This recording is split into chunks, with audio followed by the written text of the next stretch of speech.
Ganjing tongkang berlabel JKW dan Iriana, jangan berprasangka, tapi... Bismillahirrahmanirrahim. Assalamualaikum warahmatullahi wabarakatuh. Alhamdulillahirabbil alamin. Wassalatu wassalamu ala sayyidina Muhammadin wa ala alihi wa asyabihi ajmain. Segala puji bagi Allah yang maha suci dari kepentingan, maha tahu segala rencana yang tersembunyi dalam laut dan langit, dalam logam dan huruf. Salawat dan salam semoga tercurah bagi junjungan kita Nabi Muhammad SAW, sang pembawa cahaya di tengah kegelapan tipu daya. Saudaraku para pecinta kebenaran dan pengurai kabut, terutama para penonton setia channel Teguh Rahayu Selamat, kisah ini bukan tuduhan, bukan pula vonis. Ini hanya rangkaian kata-kata, disusun dari fragmen fakta dan bisik logika. Sebuah cerita yang tumbuh dari satu gambar kecil, beberapa kapal tambang nikel yang melintas senyap, namun meninggalkan gema besar. Satu kapal bertuliskan TBJKW Mahakam, yang ditariknya bernama Dewi Iriana V. Apakah hanya kebetulan? Mungkin, tapi sejarah politik negeri ini terlalu sering bermain dengan nama sebagai simbol. Jangan dulu berprasangka, tapi, tidakkah kita berhak bertanya? Kenapa di tengah isu kerusakan lingkungan, eksploitasi tambang di kawasan konservasi, dan suara-suara rakyat yang tersumbat, justru muncul nama-nama yang menyerupai mereka yang selama ini duduk di puncak kekuasaan? Cerita ini bukan hasil investigasi resmi, melainkan tafsir liar yang didasarkan pada semangat ingin tahu, dan kesetiaan pada nurani. Jika nanti pada akhirnya tak terbukti keterlibatan pas siapa, maka itulah kemenangan kita bersama, bahwa kecurigaan publik telah diuji, dan ternyata kosong. Namun jika sebaliknya, dan ternyata memang ada, nama yang bukan sekadar nama, maka kita pun telah mencatat sejarahnya dari awal, dengan pena hati yang jujur, bukan pena pesanan. Disclaimer, kisah ini adalah karya fiksi naratif berbasis data viral dan tafsir publik. Segala kesamaan nama, kejadian, maupun alur logika yang menyerempet tokoh nyata tidak dimaksudkan sebagai tuduhan langsung. Cerita ini disusun sebagai bentuk ekspresi literasi kritis, dalam bingkai kebebasan berekspresi secara bertanggung jawab. Semoga Allah menjaga kita semua dari kezaliman, baik yang datang dari luar maupun dari dalam diri sendiri. Untuk itu mari menyimak dengan bismillah.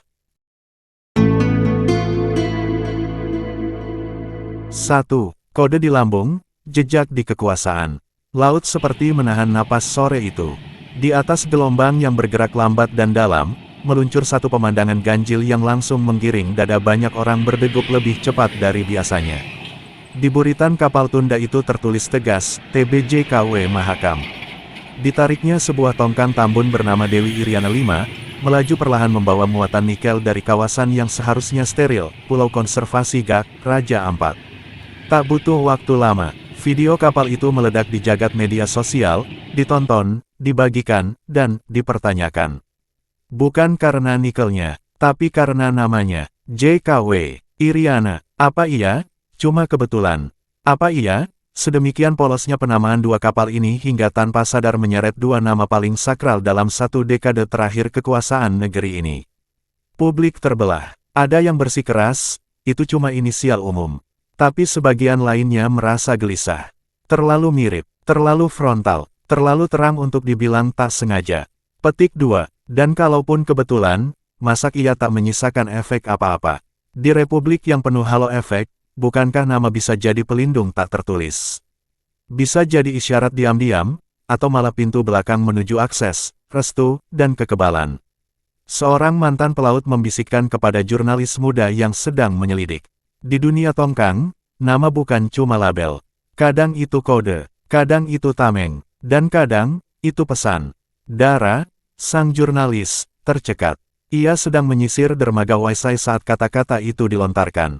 Dan ia mulai menyadari, ini bukan cerita tentang logistik tambang. Tapi tentang sandi yang menyaru sebagai kebetulan. Tentang kekuatan simbol dalam negara yang gemar menyembunyikan maksud di balik nama, singkatan, dan seremoni. Saat Dara mencoba menemui nahkoda kapal, pria tua itu hanya menatap datar dan menjawab. Nama itu cuma nama, tapi Dara tak yakin. Ia tahu, dalam dunia kuasa, tak ada yang cuma nama. Segalanya disusun, segalanya ditakar, dan dalam geladak kapal yang melaju senyap, bisa jadi lebih banyak yang diangkut selain nikel, pengaruh, sinyal tak tertulis, dan mungkin, kesepakatan yang tak pernah dicatat. Pertanyaannya kini, jika nama bisa jadi paspor tak terlihat, siapa yang mencetaknya? Dan siapa yang diam-diam meloloskannya? 2. Hantu di balik bendera. Pekan berikutnya, Dara menelusuri jejak legal kapal JKW Mahakam dan Tongkang Dewi Iriana V. Ia mulai dari yang paling mudah, data manifest pelayaran dan registrasi perusahaan pemilik kapal. Hasilnya mengejutkan sekaligus menyebalkan, semua rapi. Terlalu rapi. Nama perusahaan pemilik kapal itu adalah PT Gema Kemitraan Pratama, berbasis di Jakarta. Tapi ketika Dara mencoba mendatangi alamat resminya, ia hanya mendapati satu ruangan kantor kosong di gedung perkantoran kelas menengah. Tidak ada papan nama, tidak ada aktivitas, hanya satu resepsionis gedung yang berbisik, sudah lama nggak ada orang ke sini. Dulu sih ada yang pakai, tapi nggak lama. Dara mulai mencium bau hantu, perusahaan hantu. Ia menelusuri lebih jauh. PT Gema ternyata bagian dari struktur berlapis, dimiliki oleh perusahaan lain, lalu dimiliki lagi oleh perusahaan induk yang beralamat di Singapura. Di situ, aliran jadi kabur. Nama-nama pemilik mulai memakai prosi, firma hukum, yayasan, dan entitas offshore. Di titik itu, Dara menghubungi seorang kawan lama, Arwan, mantan auditor yang kini hidup tenang sebagai peternak lele, setelah bosan dengan kebusukan angka dan bendera palsu. Saat Dara menyebut nama, Dewi Iriana V, Arwan langsung diam beberapa detik. Lalu berkata lirih, itu bukan kapal kecil. Kalau dia menarik nikel dari zona konservasi, berarti izin lingkungannya jebol. Dan kalau jebol, pasti bukan karena pengusaha kecil. Itu butuh kekuatan besar. Dara bertanya pelan, kekuatan macam apa? Arwan tak menjawab. Ia hanya mengirim satu dokumen PDF bertanda air, konfidensial. Di dalamnya ada skema alur saham, dengan satu nama yang membuat jantung Dara bergetar, tertaut ke entitas bernama Mandalika Group. Mandalika Group adalah konglomerat senyap, banyak bergerak di proyek strategis nasional, dari jalan tol hingga smelter nikel. Tak pernah muncul di media, tapi sekali muncul, selalu dalam proyek bernilai triliunan. Yang membuatnya makin rumit adalah satu hal, JKW Mahakam dan Dewi Iriana V masuk sebagai aset pelayaran logistik Mandalika Group sejak 2023. Artinya, mereka bukan kapal sewaan biasa, tapi bagian dari rantai distribusi tetap, sistematis, struktural, disiapkan, dan meski tak ditemukan bukti keterlibatan langsung sosok bernama Joko Widodo atau Iriana Joko Widodo, kejanggalan terus membentuk pola kenapa dua nama itu dipakai. Kenapa dalam satu operasi yang penuh potensi pelanggaran, kapal-kapal ini seolah bernama keramat. Arwan kembali berbisik, di dunia ini, kalau kamu pakai nama orang besar, kamu bisa dapat dua hal, proteksi, atau celaka. Dara diam, kepalanya penuh tanda tanya, tapi hatinya sudah tahu, ini bukan soal pelanggaran tambang semata. Ini soal tanda-tanda yang ditanam dengan sengaja. Soal nama yang dijadikan perisai. Dan yang paling menakutkan adalah, jika nama-nama itu dipinjam tanpa izin, kenapa mereka diam saja? 3. Jejak yang dihapus, suara yang dibungkam. 3 hari setelah dokumen rahasia itu mendarat di tangan Dara, badai datang tak mengetuk pintu. Dua pria bersetelan rapi, wajah licin tapi mata penuh ancaman, muncul di ruang redaksi. Tak ada senyum, tak ada sabasi, hanya selembar surat resmi, dari kementerian yang tak disebutkan namanya, tapi cukup jelas kekuasaannya. Surat itu berisi satu kalimat yang mengguncang. Untuk mencegah gejolak dan keresahan publik, segala bentuk publikasi mengenai kapal JKW Mahakam dan Dewi Iriana V diminta ditunda sampai waktu yang tidak ditentukan. Pemret hanya menatap Dara tanpa bicara. Matanya menyiratkan perang batin, antara keselamatan awak redaksi, atau kebenaran yang bisa membakar abis tirani. Dara memilih diam, tapi hatinya sudah menjerit. Ia tahu apa yang sedang dihadapi, kekuasaan yang ingin tetap dalam yang bayang, dan nama yang terlalu sakral untuk disentuh. Malam itu juga, Dara mengunggah versi awal hasil investigasinya ke akun anonim Telegram dan X. Artikel itu meledak, ribuan retweet, mention, komentar, tapi juga serangan. Buzzer digital turun tangan, membawa narasi baru, itu cuma kapal biasa, jangan lebay, JKW itu bisa aja Joko Kuswanto, Iriana. Banyak juga tuhma nama Iriana di negeri ini. Tapi satu komentar menembus kebisingan. Akun bernama @penjaga pelabuhan menulis pendek. Saya lihat, kapal JKW sandar jam 2 pagi. Tidak diperiksa bea cukai. Ada mobil SUV hitam, ambil peti besi panjang. Bukan nikel. Jantung Dara mencelos. Ia membalas cepat, menawarkan komunikasi pribadi. Tak dijawab. Beberapa jam kemudian, akun itu lenyap. Tidak hanya menghilang, tapi benar-benar dihapus dari jaringan. Seolah tak pernah ada. Keesokan harinya, laptop Dara hang total. Emailnya login dari 2 IP asing, satu dari Rusia, satu dari Singapura. Ayahnya di kampung ditelepon seseorang dengan suara berat. Suruh anakmu diam, kalau enggak, dia bisa hilang di laut. Dara tak menangis. Ia menyusun napas dan kembali ke dermaga, kali ini disorong. Ia berjalan sendiri menyusuri jalur kapal yang sempat digunakan tongkang Dewi Iriana V. Tak ada suara, hanya angin laut dan aroma karat. Lalu ia melihatnya, papan nama kapal yang tergores, memperlihatkan cat tua di bawahnya. Ia dekati perlahan, menyentuh permukaan yang kasar. Bukan TBJKW Mahakam. Bukan juga Dewi Iriana V. Tapi nama lama yang sengaja ditutup. Dara merekamnya. Di balik lapisan baru itu tertulis samar.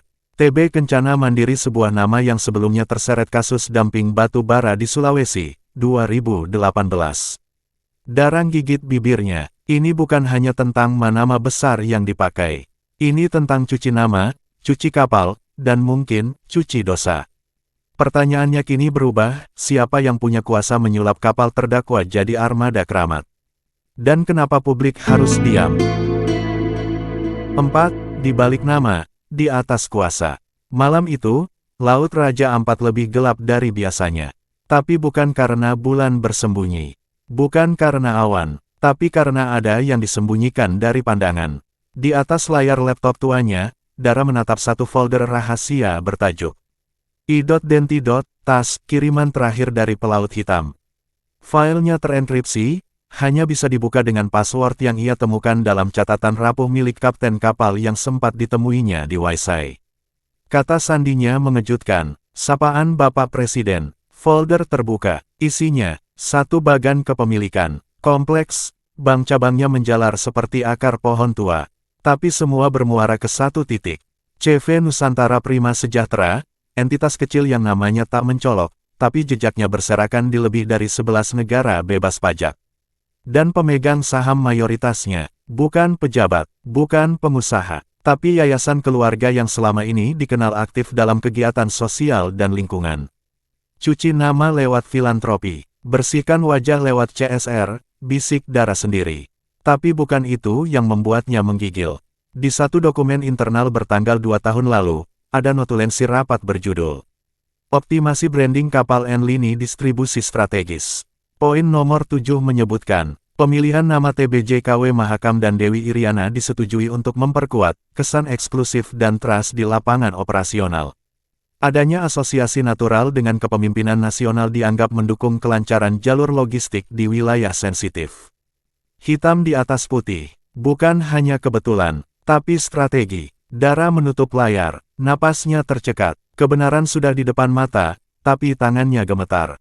Ia ingat kalimat dari Pelaut Hitam, dalam voice note terakhir sebelum nomor itu lenyap dari semua aplikasi pesan. Bocorkan semua, atau lenyap. Tapi ingat, orang-orang ini bukan cuma dagang nikel. Mereka dagang pengaruh, dagang simbol. Dan simbol di negeri ini, lebih berharga dari emas. Malam itu, Dara menulis artikel panjang. Tapi tak ia kirimkan ke redaksi. Ia simpan. Ia tahu, bukan waktunya. Ia terlalu dekat dengan sumber api. Namun satu hal yang tak bisa ia bendung, rasa muak. Karena bukan saja ada nikel dari tanah terlarang yang diangkut. Tapi karena nama suci dari institusi tertinggi negara dijadikan pelindung diam-diam. Tanpa izin. Atau justru, dengan izin diam-diam. Karena kalau bukan milik sang penguasa, siapa yang cukup berani memakainya tanpa takut? Dan jika memang bukan atas restu mereka, masak iya, tak ada satupun klarifikasi dari istana, dari kementerian, dari siapapun, hingga detik ini. Diam bisa berarti 3 hal, tak tahu, tak peduli, atau ikut bermain. Dan Dara kini tahu betul, cerita ini bukan tentang kapal. Ini tentang nama yang dijadikan perisai. Tentang tongkang yang bukan sekadar mengangkut logam, tapi simbol kekuasaan yang dikomersialkan. 5. Nama di atas hukum, simbol di atas akal. Tongkang itu kini telah hilang dari pantauan publik. Di media, pemberitaannya meredup seperti lilin yang dicium angin. Tak ada bantahan resmi, tak ada klarifikasi dari istana, tak ada rasa bersalah, seolah tidak pernah ada kapal bernama JKW, tidak pernah ada tongkang bernama Iriana. Tapi publik tahu, video itu nyata, nama itu nyata, fakta itu tak bisa dibatalkan oleh diam. Dan justru dari diam itulah segalanya menjadi terang. Karena dalam republik ini, kebenaran tak lagi lahir dari sidang, tapi dari tanda, dari simbol, dari pembiaran. Jika nama, JKW, dan Iriana, benar hanya, kebetulan, kenapa tak ada upaya menjernihan? Kenapa nama itu tak dilucuti dari badan kapal jika memang tak berkaitan? Atau, apakah memang, ada yang diuntungkan dari kebu-abuan itu? Apakah memang, nama itu dipinjam untuk menyampaikan satu pesan rahasia? Kami ini orang dalam, itu bukan sekadar efek halo. Itu efek guncang moral. Karena ketika nama pemimpin dipasang di badan logistik tambang tanpa izin atau tanpa teguran, maka nama telah berubah menjadi senjata. Ia bukan lagi representasi kehormatan, tapi pelicin kuasa. Dan negeri ini, seperti biasa, memilih bungkam. Seolah tak ada apa-apa. Padahal, justru dalam keheningan itulah, suara yang paling menggetarkan terdengar jelas. Kekuasaan telah menjual auranya. Dara menyadari, satu hal paling mematikan bukanlah korupsi, bukan kartel tambang, bukan pula pencucian nama di luar negeri. Tapi, ketika masyarakat dibiasakan merasa bahwa nama besar tak bisa disentuh. Ketika label menjadi kekebalan, ketika simbol jadi pelindung, ketika, mirip nama presiden, jadi paspor kebal hukum. Itulah titik paling bahaya dalam demokrasi. Dan untuk semua itu, Dara menuliskan satu kutipan besar di akhir berkas investigasinya. Jika kamu melihat kemungkaran, ubahlah dengan tanganmu. Jika tak mampu, maka dengan lisanmu. Jika tak mampu juga, maka dengan hatimu, dan itu selemah-lemahnya iman. Hadis Sahih Muslim, No. 49. Ia tahu, mungkin ia tak bisa mengubah. Tapi dengan tulisan ini, ia sudah bersuara. Dan di zaman di mana nama bisa mengalahkan hukum, suara sekecil apapun bisa menjadi paku pertama di peti mati tirani.